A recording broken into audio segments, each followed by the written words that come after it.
So I guess just the long and the short of it with handling rejection is you should actually look forward to rejection.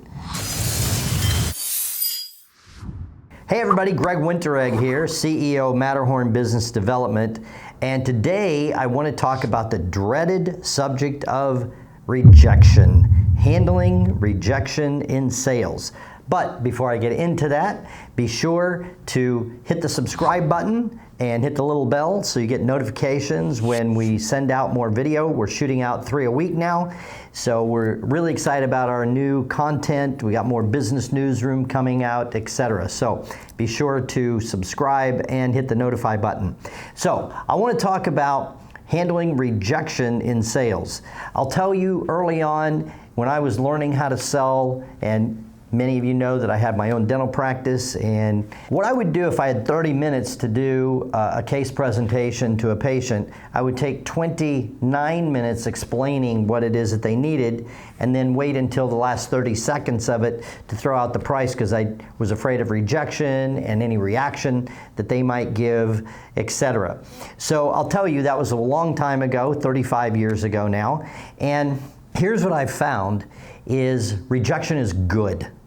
Let's just take another look at it. Rejection is great because it's just somebody else that didn't buy, and you know that if you talk to enough people, you're eventually going to find people who will buy. And let's even just take a worst case scenario that only 2 out of 10, whatever you're selling, only 2 out of 10 are going to close. So you can talk to someone and they say no. But if you keep going and 2 out of 10 are going to close, there's another way to look at it. The first one says no, you say, okay, good, there's 1. The second one says no, okay, good, there's 2. The third one says no, okay, good, there's 3. I'm getting closer.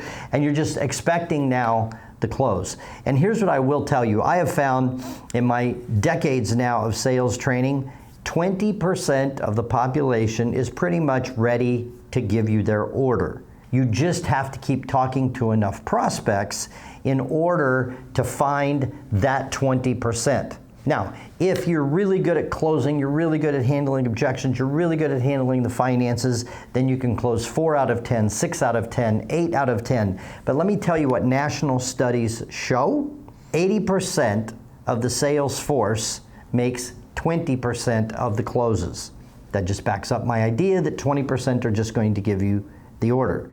You actually, honestly, can have a decent living, at least an average living, if you're only closing 2 out of 10. And I know you want to be above average, but then let's just take a look at this handling of rejection.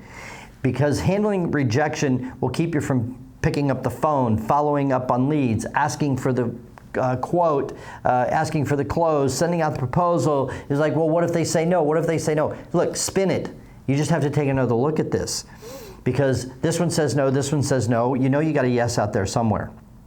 So sitting around, worrying, being afraid of rejection, how are you going to handle rejection? You're going to emotionally cave in and crash, have to go have a cigarette and a shot of Jack Daniels, whatever it is. Like, that's just the wrong way to be looking at this. You need to take a look at this as like every rejection is just that much closer to a close. So I'll tell you what I ended up doing is I had to have specific questions that I was asking in my pre-qualifying interview. We're not going to get into that. But what I used to do is avoid those questions because the wrong answer meant that I was going to be rejected. Well, what I switch now is I dive right into it. I want the answer to those questions now. I want them fast. I want them straight from the prospect. Oftentimes I'll look at somebody and say, so I don't understand why you're sitting in front of me. You look like you're doing good. You look like you don't need this product. You look like you don't need this service. So help me out here. What am I missing? Boom, like in the first 10 minutes, I want to find out. Because if I'm not the right product, if I'm not the right service, let's just get that no out of the way right now. And that frees up time to go handle somebody else, prospect, ask for, this person says no, good, say, hey, do you know anybody that needs the product or service? Do you know somebody else that I can help? So I guess just the long and the short of it with handling rejection is you should actually look forward to rejection.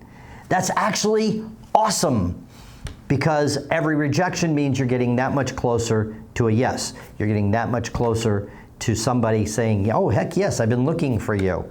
And if we just go with the national study that shows 20% of the population will just give you the order, we don't even have to get into handling objections, handling the finances, handling the paperwork. Some people, like, they're so ready to buy what it is that you have to offer, they'll just give you the order. So let's flip the script, let's take a different look, and actually start looking forward to rejection. And the faster you can get to those pre-qualifying questions that will determine whether somebody's in or out, you'll get your closes just that much faster.